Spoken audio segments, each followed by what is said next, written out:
I touched on this subject last night, but really it was supposed to be the core topic of my video. Again, I kind of wanted to emphasize why I felt that Harry Potter was better than Lord of the Rings, but I had to go out of my way to kind of explain why I don't really like Lord of the Rings as much. And of course, I had to talk about like the narrative flaws and the pacing and the flat characters. Like, there's plenty of things to talk about, like, and I'm sure I'll have lots of things to talk about in the future as I go back to Lord of the Rings and study it more. And I think I will, because I do kind of have an appreciation for Lord of the Rings for like, being such, a traditional fantasy story. In that regard, it is kind of timeless, and it does absolutely deserve like the credit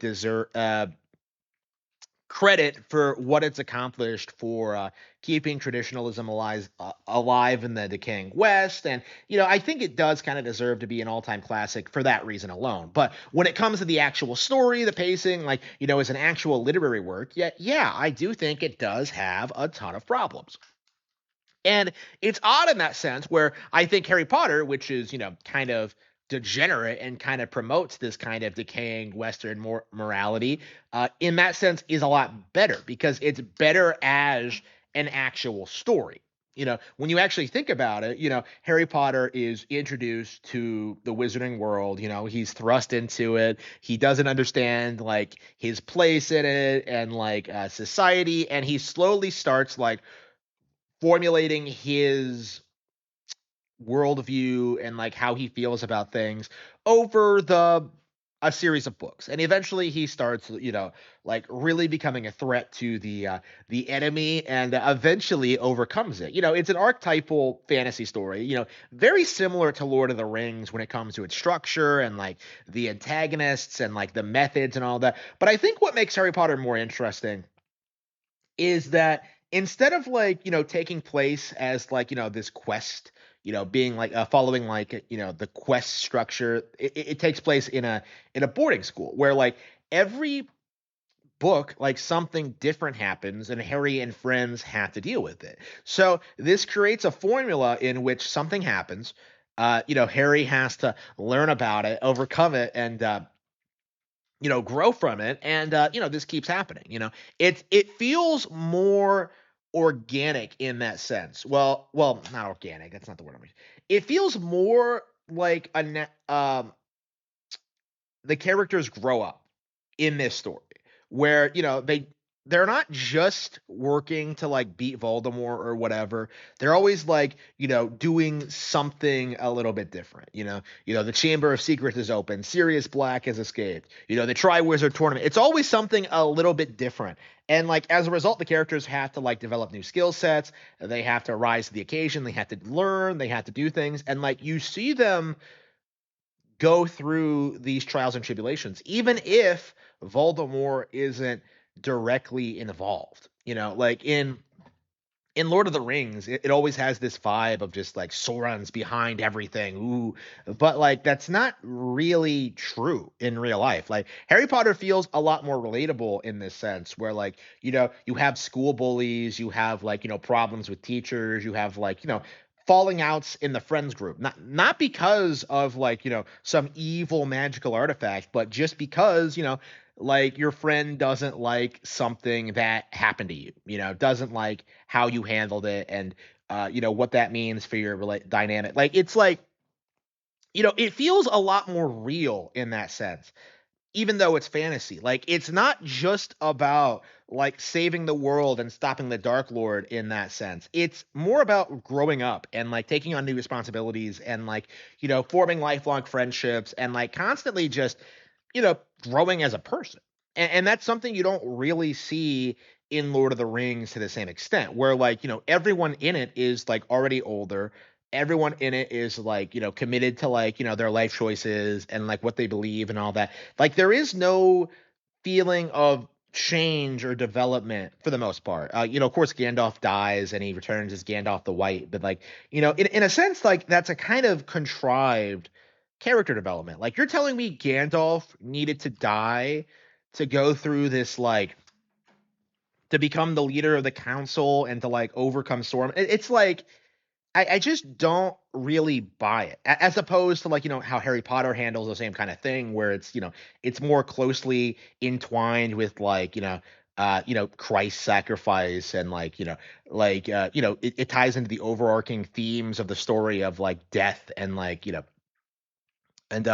self-sacrifice. Harry sacrifices himself the same way his mother sacrificed herself for him to protect other people. It all ties together really well, as opposed to like, Gandalf the White, where he just shows up like, oh man, I walked on roads I will not tell. Like, it's like, what does that even mean? it's it's like it's poetic and it's badass, but at the same time, like, what does that mean? It's like, you already beat the ball. It's just like he's not even gone all that long. It's like if you read the book, it's it's really shocking. I won't go full George R. R. Martin and say he should have stayed dead, but at the same time, like he wasn't gone all that long. Like the Fellowship broke up, but like other than that, so yeah, like when you think about it, like I feel like Harry Potter does a way better job, balancing the fantasy aspect with like the realism aspect. Cause like that's actually my favorite part of Lord of the Rings is like at the beginning when they're in the Shire and like, you're getting like the daily life there and the vibe and the characters. It feels like a real location.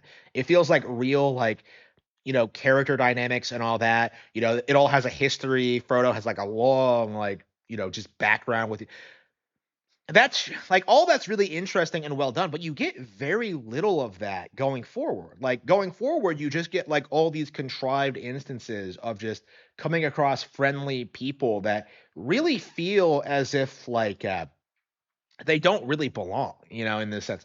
Like Tom Bombadil is probably the most well-known example, but I think in a lot of ways I kind of feel the same way about like a lot of the allies that they come across on their journey. Like they just feel like they come out of nowhere and just feel so unnatural and forced and just we're just supposed to believe that they're friendly and that they won't do any like it's like really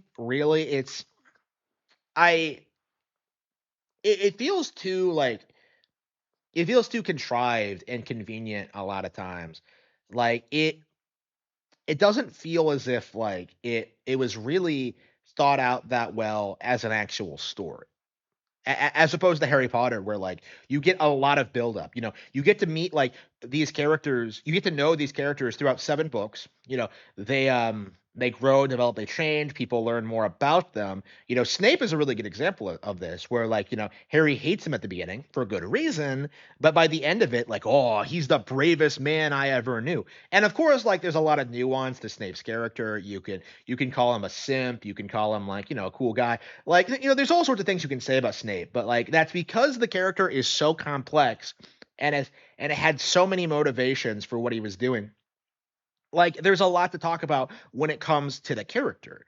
But with like, Lord of the Rings, you don't spend enough time with characters. You don't spend enough time with them to really feel as if what they're doing really has any weight to it.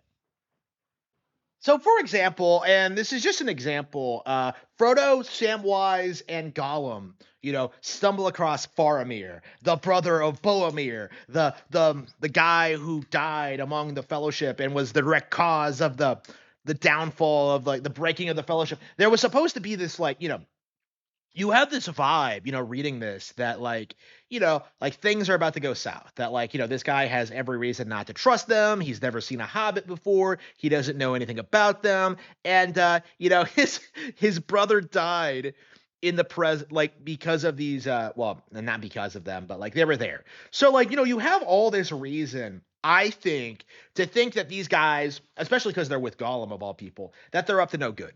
Like, that's deliberately their purpose in like Gondor is like going out, like ranging and like hunting down like anything that looks like slightly out of place. So the fact that this guy like stops, talks to these guys, and eventually like, brings them back, it's like to me, it just seems kind of contrived, especially since the story goes to such great lengths to emphasize like like Boromir's death, like the suspicious nature of it, it just comes off as if like, why exactly did this confrontation not turn south because of a misunderstanding or because of the ring or because of like whatever? Like it just felt kind of forced in that way.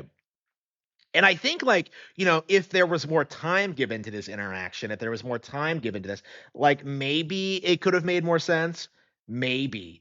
But like at the same time, like there's just chapters and chapters of them like walking around with Gollum and it's just like really this is what we're focusing on? Like really? It's just to me, it just doesn't hit like as hard. And that's such a shame because you really get this sense of like history and this sense of Boromir's like relationship to the plot. Even though he's dead now, like he still has like a family and like people across the world and like people who like cared about him and stuff like that. Like it's so close to being good, but you can't like get past that feeling that like realistically like this wouldn't have played out like this. Like realistically, there's no reason for these people to take these like these halflings seriously. It's just like to me like that's what I end up thinking, like reading Harry Potter, like it clearly defines characters and their relationships, their dynamics, like their like how they feel about each other, how they treat each other. Like in this, it's like like even in these like dark days where Sauron is like causing all these problems, like no, let's talk to these people, let's hear them out. They might be friendly. It's like really, really. I've said this several times before, but I do need to like it does need to be bear repeated that needs to be repeated that the primary problem with Lord of the Rings is the pacing because for a book as long as this is, as detailed as it is, not a whole lot actually happens in it. It's kind of crazy like just seeing just how things play out and how it just feels like not a whole lot of time has passed. Like, I'm reading like book 4 right now and it takes place during book 3.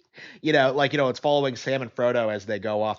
But like it's like wow, like not a whole lot of time has passed. And it doesn't make the the adventure feel grander or more grounded or real. It just feels like just really badly paced. Like it doesn't really make a whole lot of sense. I'm just not super into like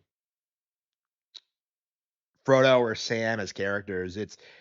I suppose it is kind of a meme to like, for most people to prefer like, Gandalf and Aragorn and those people. I suppose maybe we'll see how I feel about it towards the end. But like at this point, like I just don't really feel like I really care about Frodo all that much as a protagonist. Like I just don't really like see why I'm supposed to like be that invested in destroying the ring. It's like I don't know. Like I just feel like I'm just kind of I hate to say bored of it, but mm, like it's not like it is with Harry Potter, where you're just like super invested in everything that goes on, like every single page. It's